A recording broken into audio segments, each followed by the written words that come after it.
শ্মশান ঘাট থেকে ফিরে কবিরাজ তার পুরনো ঘরে আসে। ঘরে ধুলোয় ঢাকা একটি চামড়ার বই রেখেছিল বুড়ু। বইটি দেখেই বুঝতে পারে এটি কোনো সাধারণ বই নয়, এটি নিষিদ্ধ জাদুর বই, যা শুধু পড়া নয়, শোনা যায়। কবিরাজ বই খুলল। লেখাগুলো লাল আলো ফেলে। ফিসফিস শব্দ শুরু হলো। শব্দগুলো যেন মৃতদের কণ্ঠ। সে প্রথম মন্ত্র পড়ল। বাতাস থমকে গেল।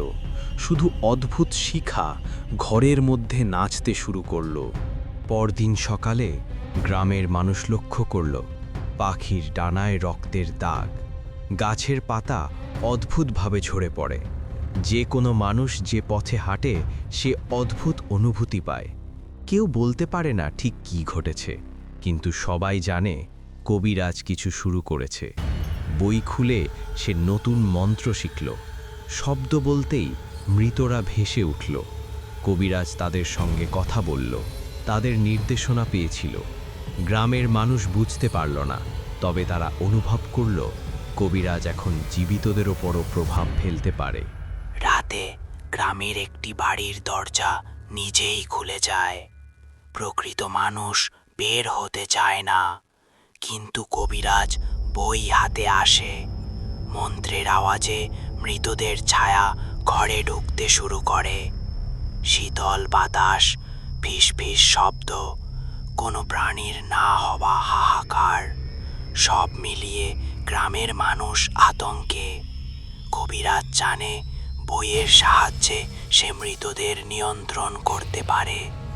গ্রামের মানুষ ধীরে ধীরে বুঝতে লাগলো কেউ তাকে থামাতে পারবে না। কালো জাদু শুরু হয়েছে, এখন থেকে সবই আমার নিয়ন্ত্রণে। মৃতদের আত্মা ও গ্রামে আতঙ্ক। গ্রামের রাতের অন্ধকার, শীতল বাতাস বইছে।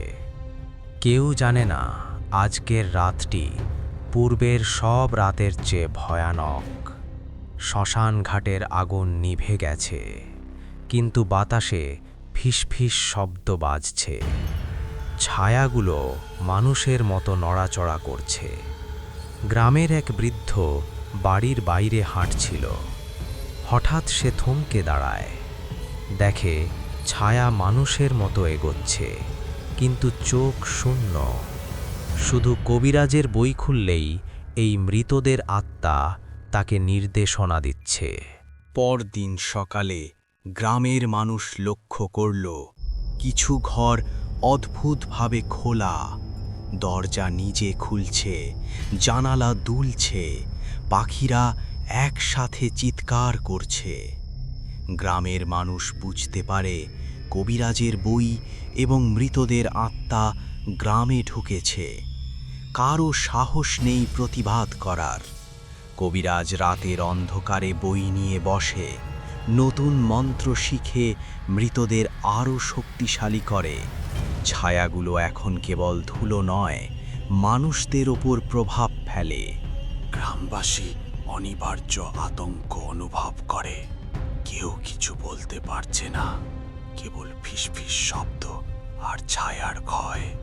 রাত গভীর, শ্মশান ঘাটে আগুন আবার জ্বলে উঠল। কবিরাজ দাঁড়িয়ে আছে, ছায়াগুলো তার আশেপাশে ঘুরছে। গ্রামের কেউ টিকে নেই। কবিরাজ হেসে বলে, এখন থেকে গ্রামের কেউ নিরাপদ নয়। ছায়াগুলো এখন আমার নিয়ন্ত্রণে। কবিরাজের চূড়ান্ত ক্ষমতা ও গ্রামের শ্মশান আতঙ্ক। গ্রামে রাতের অন্ধকার। কেউ জানে না আজকের রাতটি পূর্বের সব রাতের চেয়ে ভয়ানক। শ্মশান ঘাটে আগুন নিভে গেছে, কিন্তু বাতাসে ফিসফিস শব্দ বাজছে। ছায়াগুলো মানুষের মতো নড়াচড়া করছে। কবিরাজ বসে বই নিয়ে নতুন মন্ত্র পড়ল। বাতাস থমকে গেল। ছায়া শক্তিশালী হয়ে গ্রামে ঢুকল। মানুষদের মনে ভয় বাড়ল। শুধু তার চোখ লাল আলোতে জ্বলছে। মানুষ বেরোতে চায় না। কেউ কেউ বাড়িতে দরজা ও জানালা বন্ধ করল। ছায়াগুলো মানুষের ওপর প্রভাব ফেলছে। কবিরাজ জানে মৃতদের আত্মা তার হাতের খেলার মতো। গ্রামবাসী বুঝতে পারছে না কোথা থেকে ভয় আসছে। ফিসফিস শব্দ, অদ্ভুত ছায়া, সবার মনে গ্রোয়িং ড্রেড। রাত গভীর, শ্মশান ঘাটে আগুন আবার জ্বলে উঠল। কবিরাজ দাঁড়িয়ে আছে, ছায়াগুলো তার আশেপাশে ঘুরছে। গ্রামের কেউ টিকে নেই। কবিরাজ হেসে বলে, এখন থেকে গ্রামের কেউ নিরাপদ নয়। শ্মশান ঘাটের সব আত্মা এখন আমার নিয়ন্ত্রণে। গ্রাম আর শান্ত নয়। শুধু কবিরাজ জানে কালো জাদু এবং মৃতদের ছায়া চূড়ান্তভাবে গ্রামে ছড়িয়ে গেছে। আমি শেষ